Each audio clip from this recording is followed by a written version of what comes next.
Welcome to our channel Tax Facts. आज हम आपके साथ 43rd जीएसटी काउंसिल मीटिंग के कुछ इम्पॉर्टेंट पॉइंट्स शेयर करेंगे। अप्रॉक्स 7 महीने के बाद 28 मई 2021 फ्राइडे को जीएसटी काउंसिल की 43rd मीटिंग हुई। अब कोरोना की वजह से बार बार जीएसटी काउंसिल की मीटिंग को डिले किया गया था। इस बार हुई मीटिंग में कोरोना से राज्यों की इकोनॉमी पर होने वाली सारी इफ़ेक्ट्स पर भी डिस्कशन हुआ। इस साल की जीएसटी काउंसिल की पहली मीटिंग में गवर्नमेंट ने कई इंपॉर्टेंट डिसीजन लिए हैं। Let's see what decisions were taken in the meeting of the GST council. COVID-19 related goods have been recommended for full exemption from the IGST. COVID-19 से related जो भी goods है जैसे medical oxygen, oxygen concentrators, oxygen storage and transportation equipments, कुछ diagnostic marker test kit, COVID-19 vaccines have been recommended for full exemption from IGST. ये exemption 31 अगस्त 2021 तक valid रहेगी. The main thing is that GST exemption was applicable only when these goods were imported free of cost for the free distribution. अगर ये goods को आप ज़रूरतमंदों में बांटने के लिए मंगा रहे हैं और गवर्नमेंट ने इसकी परमिशन दी है तो भी इसके आयात पर, इंपोर्ट पर आपको GST से एग्जेम्पशन मिलेगा, छूट मिलेगी। अब हम बात करते हैं, गवर्नमेंट ने सबसे बड़ा डिसीजन लिया है, सबसे इम्पॉर्टेंट डिसीजन लिया है जो कि हम टैक्स पेयर के लिए बहुत ज़्यादा इम्पॉर्टेंट है और बेसब्री से ये चीज़ का इंतज़ार था, स्पेशली स्मॉल टैक्स पेयर्स के जिसके भी रिटर्न्स लेट फीस के लिए पेंडिंग थे, कि जिसकी टैक्स लायबिलिटी से ज़्यादा लेट फीस आ रही थी और रिटर्न्स पेंडिंग थे। उसके लिए गवर्नमेंट ने 43rd जीएसटी काउंसिल मीटिंग में amnesty scheme to provide relief to tax payer regarding late fee for the pending returns. अब टैक्स पेयर अपने पेंडिंग रिटर्न फाइल कर सकते हैं और कम हुई लेट फीस के साथ एमनेस्टी स्कीम का भी फ़ायदा उठा सकते हैं। To provide relief to the taxpayers, late fee for non-furnishing Form GSTR 3B for the tax period from July 2017 to April 2021 has been reduced. अब इसका मतलब ये है कि टैक्स पेयर अपने जुलाई 2017 से अप्रैल 2021 में कोई भी GSTR 3B अगर पेंडिंग है और उसमें लेट फीस आ रही है तो टैक्स पेयर इस स्कीम का एडवांटेज ले सकते हैं और अपने रिटर्न रिड्यूस्ड लेट फीस के साथ फाइल कर सकते हैं। This is the most important thing और ये बहुत ही ज़्यादा एक फ़ायदा है, एडवांटेज है for the small tax payers. अब टैक्स पेयर ये स्कीम का बेनिफिट कितने टाइम पीरियड के लिए ले सकते हैं, तो reduce late fees for the tax payers filing GSTR 3B between 1 June 2021 to 31 अगस्त 2021। तो टैक्स पेयर 1 जून 2021 से 31 अगस्त 2021 तक ये स्कीम का बेनिफिट ले सकते हैं। नाउ वी नो कि गवर्नमेंट ने जीएसटी टैक्स पेयर को एमनेस्टी स्कीम का बेनिफिट दिया है, उनके लिए लेट फीस रिड्यूस कर दी है। तो अब हम जानते हैं कि लेट फी कितनी रिड्यूस कर दी गई है। अगर टैक्स पेयर की फॉर्म GSTR 3B में टैक्स पे करने की कोई लायबिलिटी नहीं है या फिर नील रिटर्न है तो उनके लिए लेट फीस रुपीज़ टोटल 500 होगी, यानी कि CGST 250 एंड SGST 250। अगर हम अदर टैक्स पेयर की बात करें तो टैक्स पेयर की फॉर्म GSTR 3B में टैक्स लायबिलिटी है, यानी कि उनको टैक्स पे करना रहता है तो उनके लिए लेट फी डिफरेंट होगी। इट मीन्स टोटल उनकी लेट फी होगी 1000 रुपीज़, CGST 500 एंड SGST 500।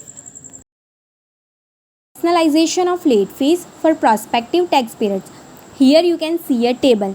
अगर टैक्स पेयर का GST रिटर्न नील है या फिर कोई टैक्स पे करने की लायबिलिटी नहीं है तो उनके लिए मैक्सिमम लेट फीस 500 रुपीज़ होगी। It means CGST 250 and SGST 250।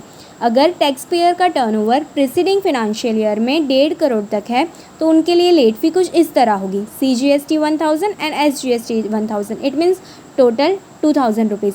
अगर टैक्स पेयर का टर्नओवर प्रीसीडिंग फिनेंशियल ईयर में 1.5 करोड़ से 5 करोड़ के बीच में है तो उनको लेट फी कुछ इस तरह पे करनी रहेगी, CGST 2500 and SGST 2500। It means total 5000 rupees. अगर टैक्स पेयर का टर्नओवर प्रीवियस फाइनेंशियल ईयर में 5 करोड़ से ज़्यादा है तो उनको GSTR 3B रिटर्न में कुछ इस तरह लेट फी पे करनी रहेगी, total 10,000 rupees in CGST 5000 and in SGST 5000। ये हमने बात की GSTR 3B रिटर्न्स की।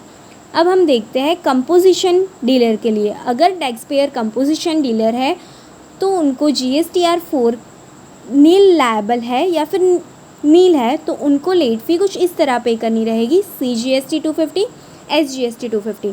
अगर कंपोजिशन डीलर है लेकिन वो अदर टैक्स पेयर है, इट मीन्स नील लायबिलिटी नहीं है, तो उनकी लेट फ़ी कुछ इस तरह होगी, CGST 1000 रुपीज़, SGST 1000 रुपीज़। इसी तरह GSTR7 TDS रिटर्न के लिए भी लेट फ़ी में चेंजेस है, जिसमें मैक्सिमम लेट फ़ी होगी CGST 1000 rupees, SGST 1000 rupees. It is not just like amnesty scheme, it is different from amnesty scheme. कोविड-19 की सिचुएशन की वजह से गवर्नमेंट ड्यू डेट एक्सटेंड करती आई है और टैक्स पेयर को बेनिफिट देती आई है। जैसे कि मार्च मंथ की बात कर ले, मार्च मंथ की GST रिटर्न्स में भी टैक्स पेयर को बेनिफिट मिला था। बस इसी तरह अप्रैल और मई में भी ड्यू डेट एक्सटेंड की गई है। Reduction of late fee and interest for the returns of April 2021 and May 2021। तो पहले हम बात करते हैं अप्रैल के रिटर्न की। अप्रैल के GSTR3B फाइल करने की ड्यू डेट होती है 20 में, लेकिन उसमें हमको रिलीफ मिल गई है। तो अब हम देखते हैं कैसे। अगर टैक्स पेयर का टर्नओवर प्रीसीडिंग फिनंशियल ईयर में 5 करोड़ से ज़्यादा है तो उनके लिए रिटर्न फाइल करने की ड्यू डेट होगी 4 जून। 4 जून के बाद लेट फ़ी एप्लीकेबल होगी। इसी तरह अगर टैक्स पेयर का टर्नओवर प्रीसीडिंग फिनंशियल ईयर में 5 करोड़ से नीचे है तो अप्रैल का GSTR3B फाइल करने की ड्यू डेट होगी 19 जून। उसके बाद लेट फ़ी एप्लीकेबल होगी। अब हम बात करते हैं मई मंथ के लिए। मई मंथ का GSTR3B फाइल करने की वैसे तो ड्यू डेट होती है 20 जून, लेकिन उसको भी एक्सटेंड किया गया है। तो कैसे?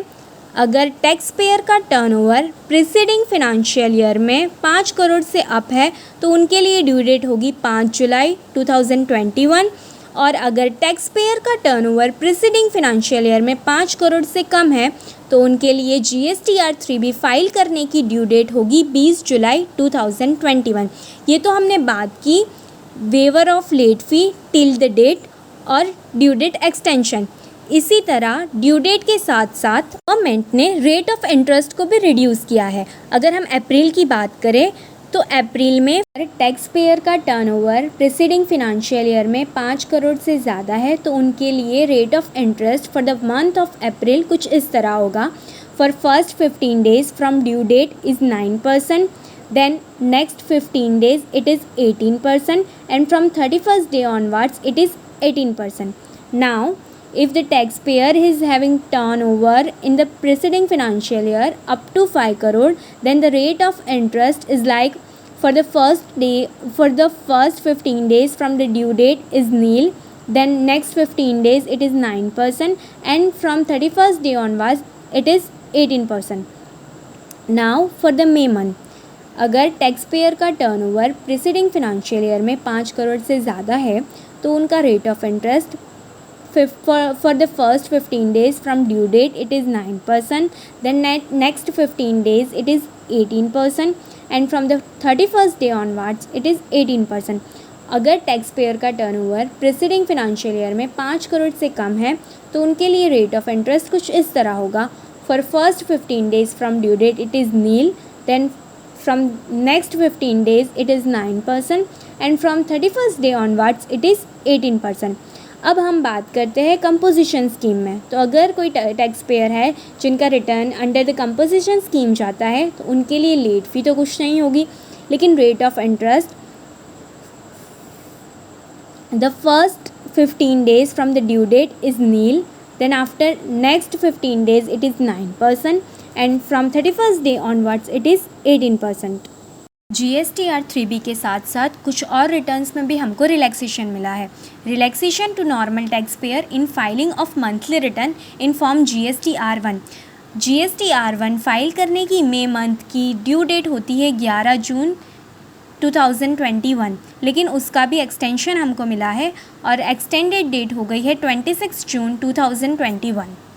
मंथली रिटर्न के साथ साथ GSTR4 it means annual return for composition tax payers के लिए भी हमको एक्सटेंशन मिला है। GSTR 4 फाइल करने के लिए ड्यू डेट को एक्सटेंड किया गया है 31 जुलाई 2020 तक। ITC 04 intimation of goods Saint on job work, ITC 04 file करने के लिए भी हमको एक्सटेंशन मिला है, जो एक्सटेंडेड डेट है 30 जून 2021। Simplification of annual return for financial year 2020-21। Earlier जब बजट आया था तब भी ये टॉपिक को लिया गया था और अब फिर से 43rd GST काउंसिल मीटिंग में ये टॉपिक को फिर से हाईलाइट किया गया है। With effect from financial year 2020-21 it is propose to have self certification of GSTR 9C by tax payer. Earlier GSTR 9C was required to be certified by chartered accountant or cost accountant. GSTR 9C which is a kind of GST audit जो earlier financial year 2017, 18, 18, 19 और 19, 20 में जो हम CA certified करवाते थे, chartered accountant certified होता था 9C, तो अब वो सेल्फ सर्टिफाइड कर दिया गया है। The limit for the filing annual return of the reconciliation will be same as earlier for financial year 2020-21। जो लिमिट क्या थी? up to ₹2 crore from GSTR 9 and 9A to be optional, turnover up to ₹2 crore and turnover from 2 crore to 5 crore from GSTR 9 mandatory, but GSTR 9C GST audit is optional. Turnover more than ₹5 crore, both GSTR 9 and 9C is mandatory. Okay, these are the limits for the GSTR 9 and 9C also. And what is the due date of the filing GSTR 9 and 9C? 31st December 2021.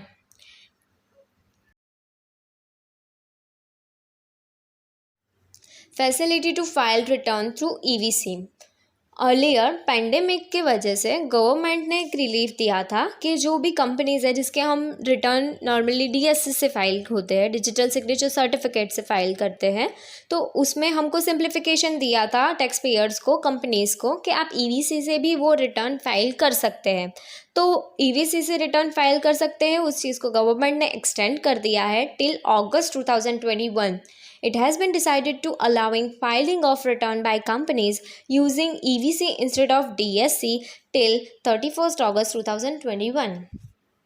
तो the tax payer ये मौका हाथ से ना जाने दे और अपने सारे पेंडिंग GSTR 3 भी as early as possible file करें। Thank you so much.